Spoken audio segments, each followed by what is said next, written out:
¿Sabía usted cómo la Biblia nos ayuda a entender todo lo que pasa en el mundo? ¿Sabe usted que hay una guerra en curso por el control de su mente? ¿Sabe usted qué papel juega en el conflicto entre el bien y el mal? ¿Conoce usted el plan de Dios para su vida y para este mundo? En las páginas de El amor triunfa descubrirá cómo Dios ha estado actuando a lo largo de la historia para salvar a la humanidad de las garras de Satanás. Recorra con nosotros la historia de nuestro mundo y descubra la verdad sobre el gran conflicto y cómo puede estar seguro de estar del lado correcto. El ministerio Conéctate a Jesús presenta el fin del mundo. Escuchemos la lección de hoy. 2. Un asunto decisivo, amor o egoísmo. Contenido original. Un Salvador con el corazón destrozado. Mientras Jesús se hallaba sentado en el Monte de los Olivos contemplando la ciudad de Jerusalén, su corazón estaba destrozado. El Evangelio de Juan dice que vino a los de su propio pueblo, y hasta ellos lo rechazaron. Juan 1:11. Jesús hizo todo lo que pudo para salvar a su pueblo de la destrucción inminente de su amada ciudad.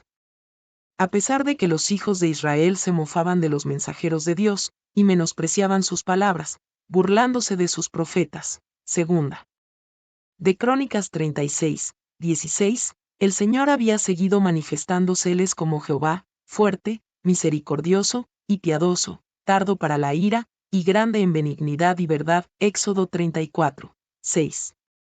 Y por más que lo rechazaran una y otra vez, de continuo había seguido instándoles con bondad inalterable. El amor de Jesús por su pueblo no tenía límites. Brotaba de un corazón infinitamente amoroso. En repetidas ocasiones les rogó con amor que se arrepintieran y aceptaran su misericordiosa invitación. Escucha su vehemente llamamiento en Mateo 23:37-39, Jerusalén, Jerusalén, que matas a los profetas y apedreas a los que son enviados a ti. ¿Cuántas veces quise juntar a tus hijos, como junta la gallina a sus polluelos debajo de sus alas, y no quisiste? Miren cuán desolada se queda la casa de ustedes. Porque yo les digo que no volverán a verme, hasta que digan: bendito el que viene en el nombre del Señor. Elena G. de White logra capturar las emociones del desconsolado Salvador en estas conmovedoras palabras. Mirad al Rey del cielo derramando copioso llanto. Ved al Hijo del Dios infinito turbado en espíritu y doblegado bajo el peso del dolor. Los cielos se llenaron de asombro al contemplar semejante escena que revela la enorme gravedad del pecado, y que nos enseña lo que le cuesta, aún al poder infinito, salvar al pecador de las consecuencias que le acarrea la transgresión de la ley de Dios.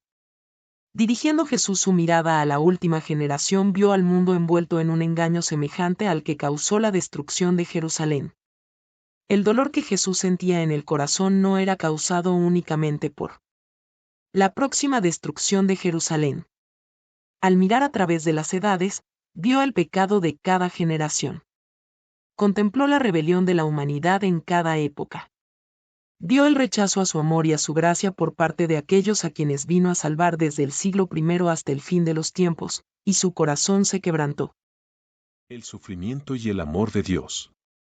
Es difícil comprender un acontecimiento como la destrucción de Jerusalén a la luz del carácter amoroso de Dios. La historia revela que decenas de miles de judíos murieron cuando el general romano Tito dirigió sus ejércitos contra la ciudad. Jerusalén quedó totalmente devastada. Hombres, mujeres y niños fueron masacrados sin piedad. ¿Dónde estaba Dios cuando su pueblo estaba sufriendo tanto? La respuesta es clara, pero no es fácil de comprender plenamente. Estaba llorando. Su corazón estaba destrozado. Durante siglos había tendido la mano a su pueblo. Al rebelarse contra su bondad, habían perdido su protección divina. Dios no siempre interviene para limitar los resultados de las elecciones de su pueblo. Él permite que se desarrollen las consecuencias naturales de la rebelión. Dios no provocó la matanza de niños inocentes durante la destrucción de Jerusalén. La trágica muerte de los inocentes fue obra de Satanás, no de Dios.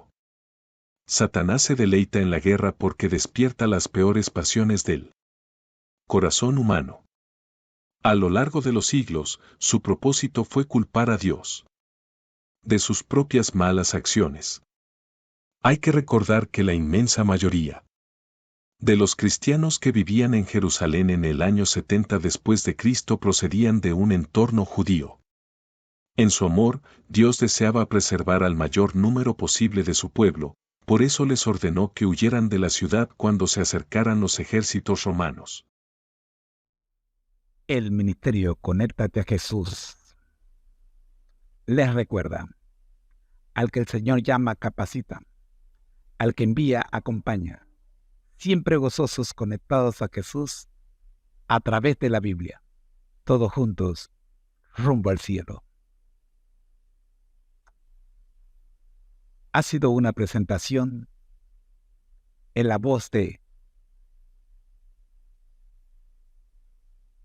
la inteligencia artificial y su hermano José Moreno, del Ministerio Conéctate a Jesús. Te esperamos mañana.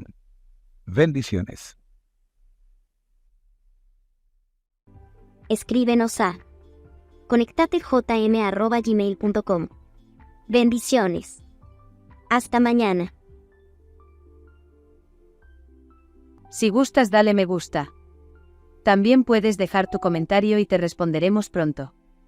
josefotoyvideo@hotmail.com. Bendiciones.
El padre de la mentira.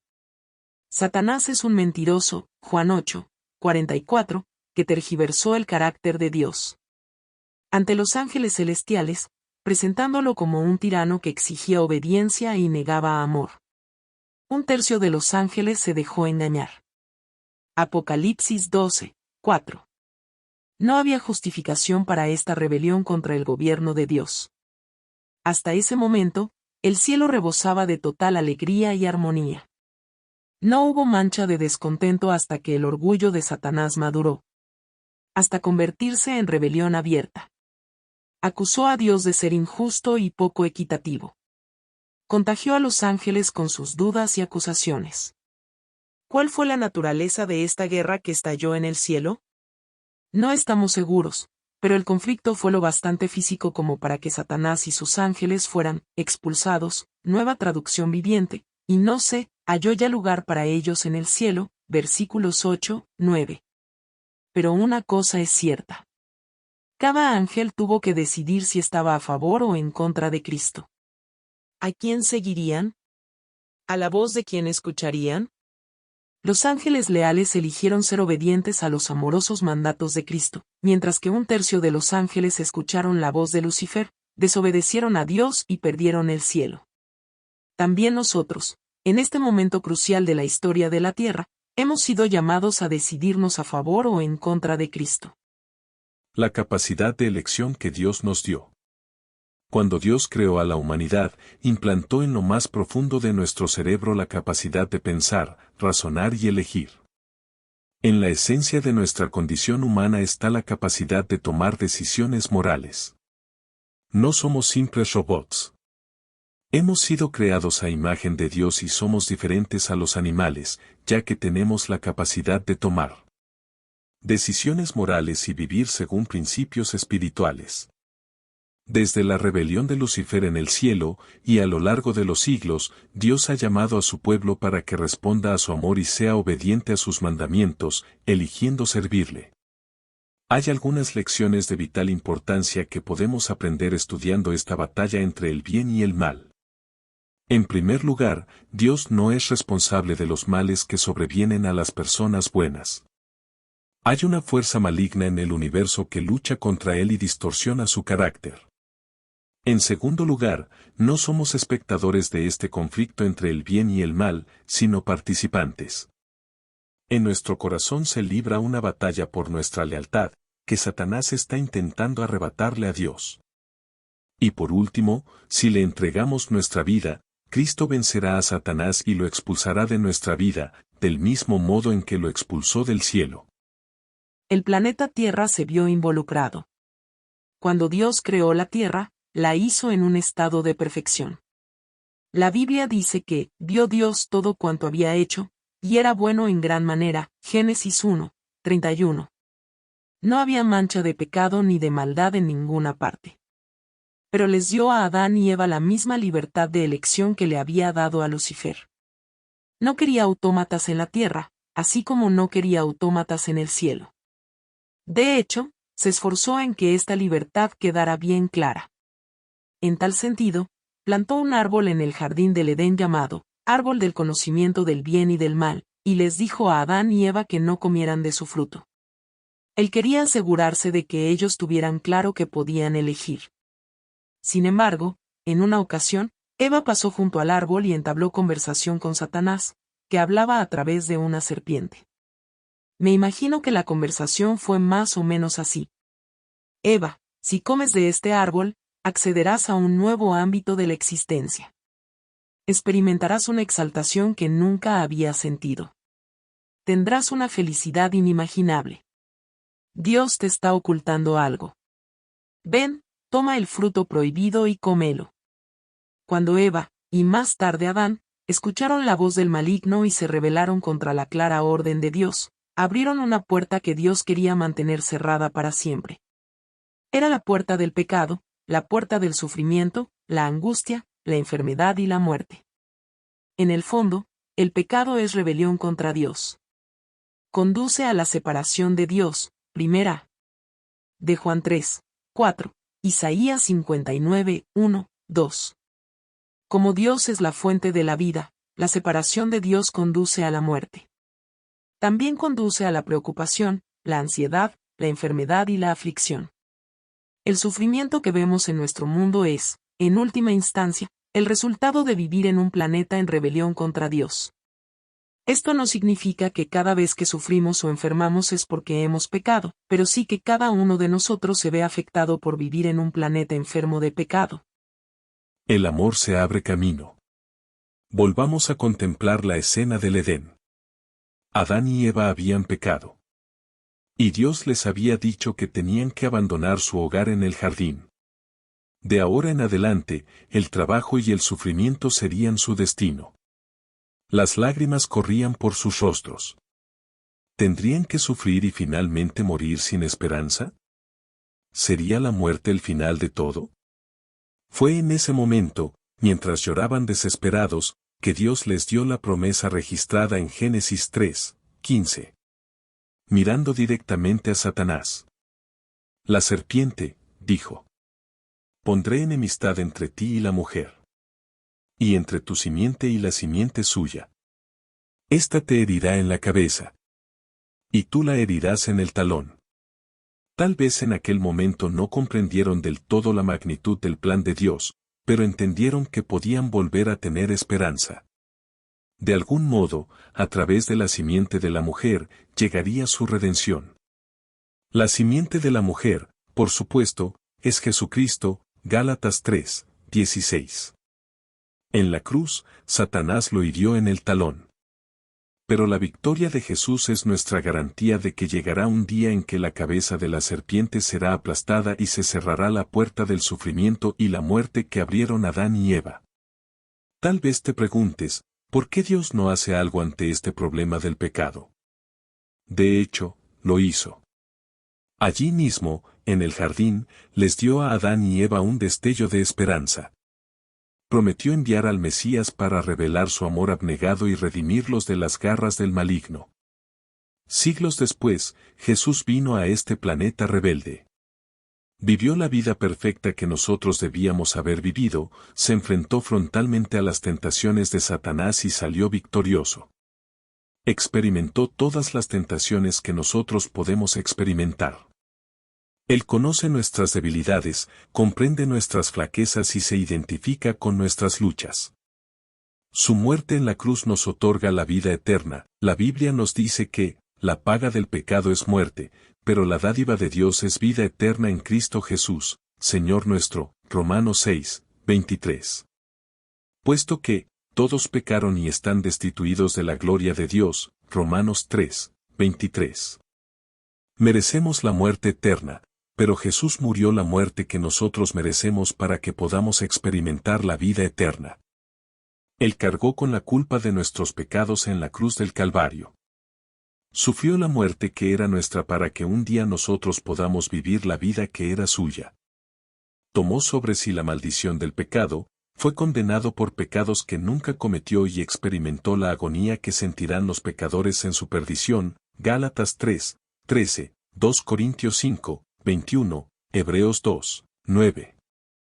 En la vida y la muerte de Cristo vemos revelado el amor del Padre.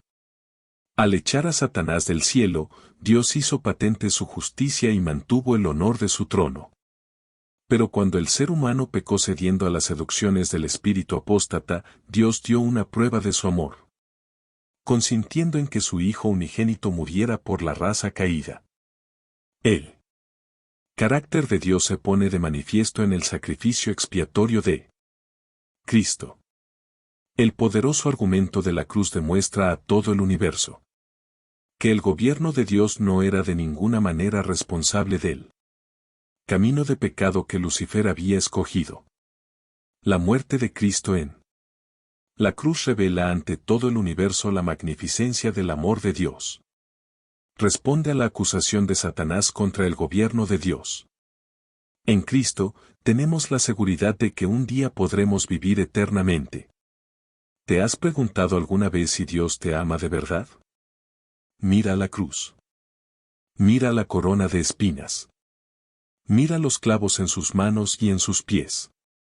Con cada gota de sangre que Jesús derramó en el Calvario, Dios está diciendo, te amo. No quiero estar en el cielo sin ti.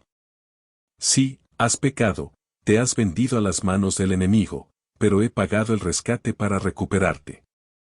Cuando mires la cruz, nunca más tendrás que preguntarte si eres amado. La Biblia habla de un Jesús que vino a este mundo y experimentó angustia, decepción y dolor al igual que el resto de la humanidad.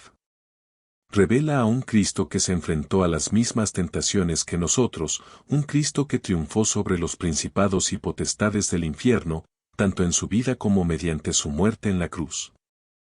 Como afirma Elena G. de White en El deseado de todas las gentes, fue condenado por nuestros pecados, en los que no había participado, a fin de que nosotros pudiéramos ser justificados por su justicia, en la cual no habíamos participado. Él sufrió la muerte nuestra, a fin de que pudiéramos recibir la vida suya.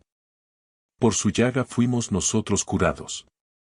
Podemos sentirnos gozosos porque Jesús revirtió la maldición del pecado y nos ofrece la vida eterna. Reflexionemos en esta extraordinaria declaración, mientras la cruz del Calvario proclama el carácter inmutable de la ley, declara al universo que la paga del pecado es muerte. El grito agonizante del Salvador, consumado es, fue el toque de agonía para Satanás. Fue entonces cuando quedó zanjado el gran conflicto que había durado tanto tiempo y asegurada la extirpación final del mal. El Hijo de Dios atravesó los umbrales de la tumba, para destruir por medio de la muerte al que tenía el imperio de la muerte, esto es, al diablo, Hebreos 2, 14. Un amor inexpresable. Jesús no solo obró por vosotros en la cruz, sino que está obrando por nosotros ahora mismo. Tras vencer al sepulcro, nuestro Señor resucitado es ahora el gran sumo sacerdote que nos proporciona todo lo que necesitamos para salvarnos, vencer las tentaciones de Satanás y vivir en el reino de Dios para siempre. En este momento, Jesús conoce tu desánimo y tu desesperación. Sabe lo que es sentirse rechazado, solo y con el corazón destrozado. El apóstol Pablo escribe en Hebreos 4, 15, 16 que Jesús fue tentado en todo según nuestra semejanza, pero sin pecado. Acerquémonos, pues, confiadamente, con seguridad plena, al trono de la gracia, para alcanzar misericordia y hallar gracia para el oportuno socorro. En pocas palabras, Jesús nos presenta ante el universo revestidos de su justicia, perfectos en su victoria y adoptados en la familia de Dios mediante su sacrificio en la cruz. Él fue todo lo que nosotros deberíamos haber sido. En Cristo, no hay condenación por los pecados de nuestro pasado, véase Romanos 8, 1. Cuando confesamos nuestros pecados, Él nos perdona plenamente, primera de Juan 1, 9.